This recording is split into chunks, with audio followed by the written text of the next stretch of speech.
আগন্তুক ৭৯তম স্বাধীনতা দিৱস উদযাপনৰ আমাৰ প্ৰস্তুতি সম্পূৰ্ণ হৈ উঠিছে অলম'ষ্ট।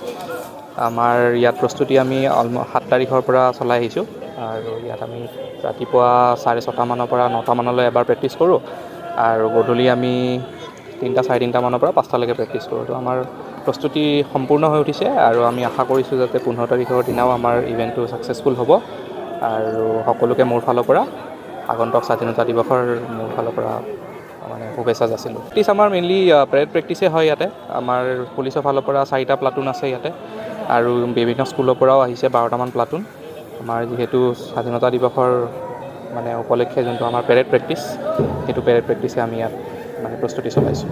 আমাৰ আগন্তুক 15 আগষ্টৰ স্বাধীনতা দিৱস উপলক্ষে প্ৰস্তুতি আমাৰ যোৱা 7 তাৰিখৰ পৰা ইয়াতে কুচকাৱাজ চলি আছে পেৰেডত আৰু আমাৰ DSP অপাৰেশ্যনাৰী লগতে আমাৰ পুলিচৰ তৰফৰ পৰা 4টা প্লাটুন NCC আৰু বিভিন্ন চাউথ চাইনা মানকাছাৰ ডিষ্ট্ৰিক্টৰ বিভিন্ন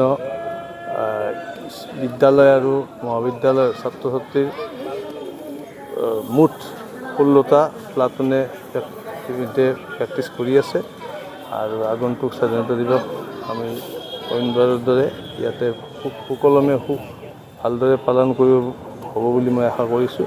নিৰাপত্তাৰ ক্ষেত্ৰত আমাৰ SSP মহোদয়ৰ নেতৃত্বত তেখেতৰ নিৰ্দেশক্ৰমে আমি আমাৰ থানা যি 4খন আছে আৰু আউটপোষ্ট 3টা সকলো যি আৰক্ষী আছে সকলোৱে আমি সজাগ হৈ যাতে কোনো ধৰণৰ কুটাঘাতমূলক ঘটনা সংঘটিত নহয়, তাৰ কাৰণে অহৰহে দিনে ৰাতিয়ে নাকা checking, foot patrolling, night patrolling আমাৰ চলি আছে। যিহেতুকে আমাৰ এখন ইণ্টাৰনেশ্যনেল আৰু ইণ্টাৰ ষ্টেট ডিষ্ট্ৰিক্ট।